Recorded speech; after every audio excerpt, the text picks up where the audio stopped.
Assalamualaikum warahmatullahi wabarakatuh. Hai teman-teman, bertemu lagi bersama saya Rizky Rosi Andriani dan teman saya Masita. Di video kali ini kita akan membahas tentang pengukuran. Mau tahu apa saja sih yang termasuk di dalam pengukuran pada metodologi penelitian ekonomi syariah? Mari simak video kami berikut ini. Yang pertama ada definisi pengukuran. Pengukuran merupakan aturan-aturan pemberian angka untuk berbagai objek sedemikian rupa sehingga angka ini mewakili kualitas atribut. Terdapat 4 jenis skala yang dapat digunakan untuk mengukur atribut, yaitu skala nominal, skala ordinal, skala interval, dan skala rasio.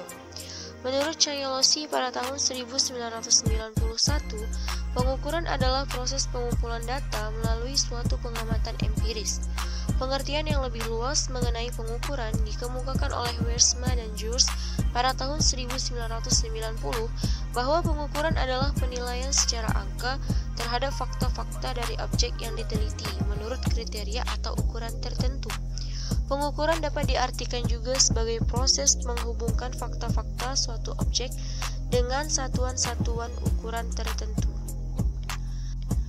Yang kedua ada definisi skala. Skala pengukuran merupakan acuan atau pedoman untuk menentukan alat ukur demi memperoleh hasil data kuantitatif. Misalnya, alat ukur panjang adalah meter, berat adalah kilogram, ton, dan sebagainya.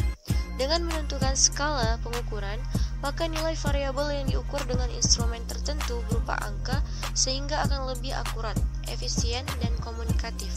Sebagai contoh, berat emas 19 gram, berat besi 100 kg, suhu badan orang yang sehat 30 derajat Celcius, IQ seseorang 150. Pembahasan yang ketiga mengenai tipe-tipe skala. Tipe-tipe skala dibedakan atas 4 jenis. Yang pertama adalah skala nominal. Skala nominal merupakan skala yang terendah di antara skala pengukuran yang ada. Skala nominal hanya mampu membedakan benda atau peristiwa yang satu dengan yang lainnya berdasarkan predikat. Skala pengukuran nominal ini digunakan untuk membedakan objek, individual, atau kelompok dalam bentuk kategori. Yang kedua adalah skala ordinal. Skala ordinal tidak hanya mampu membedakan variabel ke dalam kelompok, tetapi juga melakukan peringkat terhadap setiap tipe atau kategori. Yang perlu diperhatikan dari ciri-ciri skala ini adalah meskipun nilainya sudah memiliki batas yang jelas, tetapi belum memiliki jarak atau interval. Yang ketiga adalah skala interval.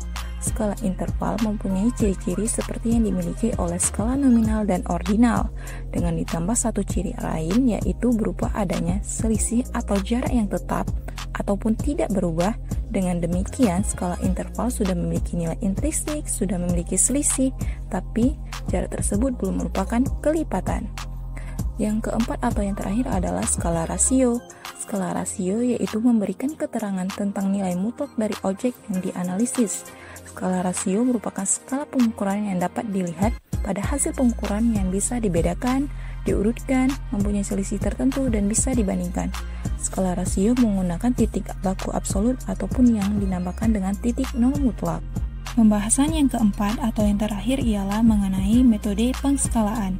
Terdapat 2 metode pengskalaan dalam pengukuran, yaitu yang pertama metode rating. Metode rating atau penilaian digunakan ketika partisipan memberikan skor sebuah objek atau indikasi tanpa melakukan perbandingan langsung dengan objek atau sikap lainnya. Pada teknik ini, responden diminta untuk mengindikasikan rasa ketertarikan mereka terhadap merek melalui atribut dengan pilihan penilaian dari sangat tidak setuju sampai sangat setuju sekali. Terdapat 7 teknik yang biasa digunakan dalam metode rating ini, yaitu pertama skala sikap sederhana, disebut juga sebagai skala dikotomi, kedua skala Likert, ketiga skala diferensial semantik, keempat skala numerik, kelima skala Stapel, keenam skala jumlah konstan, dan ketujuh skala rating grafik. Metode kedua dalam skalaan ialah metode ranking. Metode ranking merupakan pengukuran di mana partisipan memberikan 2 merek atau lebih secara langsung dan membuat pilihan di antaranya. Pada teknik ini, responden memberikan peringkat yang tertinggi pada merek yang mereka analisa sesuai dengan keyakinannya pada pernyataan dalam kuesioner dan memberikan ranking yang terendah pada merek yang mereka rasa tidak ada rasa ketertarikan. Ada 3 teknik yang biasa digunakan dalam metode ranking ini, yaitu yang pertama skala perbandingan pasangan, kedua skala ranking terpaksa, dan yang ketiga adalah skala komparatif. Setelah melihat video tadi, pasti sudah mengerti kan tentang apa itu pengukuran? Semoga apa yang kami sampaikan dalam video kali ini dapat bermanfaat bagi kita semua. Terima kasih telah menonton video ini. Sampai jumpa di video-video kami berikutnya. Assalamualaikum warahmatullahi wabarakatuh.